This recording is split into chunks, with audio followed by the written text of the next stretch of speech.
어머니, 오늘 하루는 어떠셨어요? 아침에 창문 열고 바람을 맞아보셨나요? 바람은 참 신기해요. 아무 소리도 내지 않고 아무 강요도 하지 않지만 어느새 우리 살갗에 스며들어 시원함을 전하지요. 저는 이 바람을 맞을 때마다 이런 생각을 합니다. 아, 좋은 가르침도 이 바람 같아야 하는구나. 억지로 집어넣으려 하면 답답해지고 무거워지지만 필요한 순간에 저절로 스며드는 가르침은 우리 마음을 시원하게 적셔주거든요. 옛날 제 이야기 하나 해드릴까요?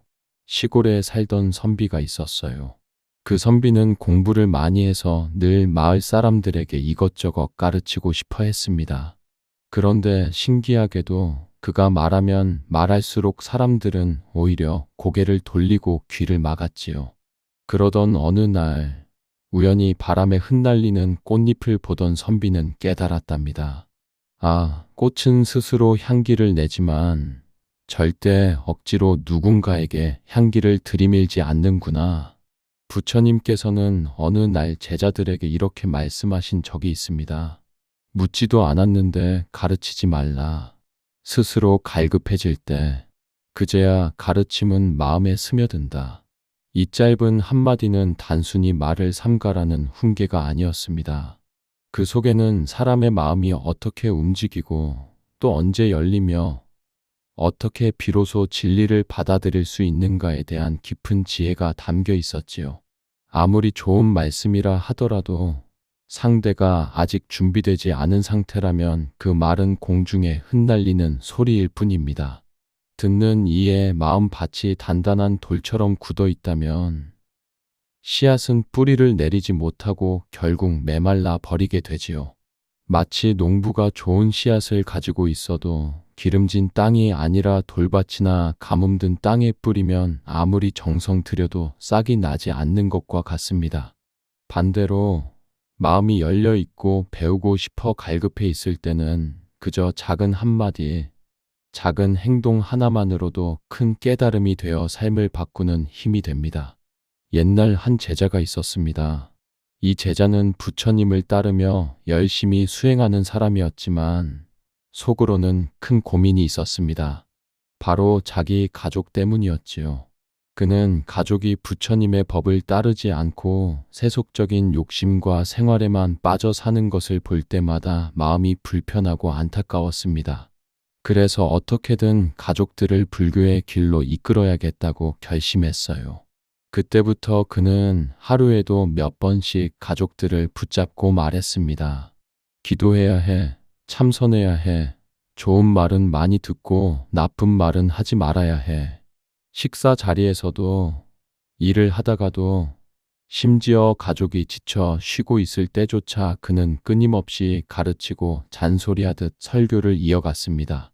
하지만 이상하게도 그의 가족은 조금도 변하지 않았습니다. 오히려 점점 더 그의 말에 귀를 닫고 마음을 멀리하고 심지어는 그와 함께 있는 것조차 피하려고 했습니다. 제자는 답답했습니다. 왜 이토록 좋은 가르침을 전해주는데 왜 가족은 알아듣지 못하는 걸까? 내 말이 부족한 걸까? 내가 더 크게, 더 강하게 말해야 하는 걸까? 그의 마음은 점점 조급해졌습니다. 그 모습을 본 부처님께서 어느 날 그를 조용히 불러 말씀하셨습니다. 내가 하고 있는 일은 자비가 아니라 교만이다. 진정한 자비는 상대가 준비되지 않았을 때 억지로 끌어당기는 것이 아니라 기다림 속에서도 꺼지지 않고 마음을 비추는 것이다. 부처님은 이렇게 덧붙이셨습니다. 태양은 누구에게도 내 빛을 보라고 소리치지 않는다. 다만 묵묵히 비출 뿐이다. 빛이 필요한 이는 스스로 고개를 들어 태양을 바라본다. 내가 해야 할 일은 말이 아니라 너의 삶을 통해 보여주는 것이다. 그제야 제자는 크게 깨달았습니다. 아, 내가 지금까지 했던 것은 사랑이 아니라 내 뜻대로 하고 싶었던 욕심이었구나. 내가 해야 할 일은 더 말하는 것이 아니라 내 삶으로 보여주는 것이구나. 그날 이후 제자는 가족에게 더 이상 잔소리하지 않았습니다. 대신 조용히 자기 수행에 전념하며 늘 웃는 얼굴로 따뜻한 말 한마디로 묵묵히 일하는 모습으로 가족 곁을 지켰습니다. 그리고 시간이 흐르자 놀랍게도 가족들이 조금씩 그의 곁으로 다가오기 시작했습니다. 왜 당신은 요즘 저렇게 평화로울까?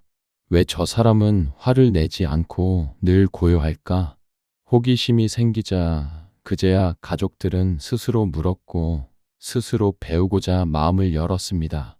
그때서야 제자가 전하려던 가르침은 꽃처럼 피어나 가족들의 마음에 뿌리 내리게 되었지요. 어머니, 가만히 생각해보면 우리 인생이 참 그렇습니다. 살다 보면 자식에게 하고 싶은 말이 얼마나 많습니까? 밥은 꼭 챙겨 먹어라. 늦게 다니지 마라. 내 앞길은 이렇게 살아야 한다. 남편에게도 또 이웃에게도 마음속에서 차오르는 말들이 참 많지요. 우리는 사랑하기 때문에, 잘 되기를 바라기 때문에 그렇게 말하고 싶은 겁니다. 그런데 말이란 게 참 묘해서 억지로 전하려 들면 그 순간부터 마음의 문이 닫혀버리곤 합니다. 내가 좋은 뜻으로, 진심으로 건넨 말인데도 상대는 듣지 못하고 오히려 마음속에 벽을 세워버리지요. 내가 전하려던 말은 따뜻한 바람처럼 스며들기를 바랐는데 어느새 차가운 벽에 부딪혀 되돌아오고 맙니다. 바람은 억지로 불지 않아도 저절로 스며들고 필요한 이에게 자연스레 닿는 것이잖아요. 그런데 우리의 말이 바람이 되지 못하고 벽이 되어버릴 때 우리는 괜히 더 답답하고 서운해집니다. 진짜 울림은요, 사실 말에서 나오지 않습니다. 진짜 깊은 울림은 우리가 살아가는 모습에서 나옵니다. 내가 하루를 평화롭게 웃으면서 살아가는 것, 그 자체가 이미 자식에게는 가장 큰 가르침이 되는 거예요. 아무리 많은 말보다도 부모가 조용히 살아내는 모습 속에 아이들은 더 크게 배우고 있습니다. 생각해 보세요, 어머니.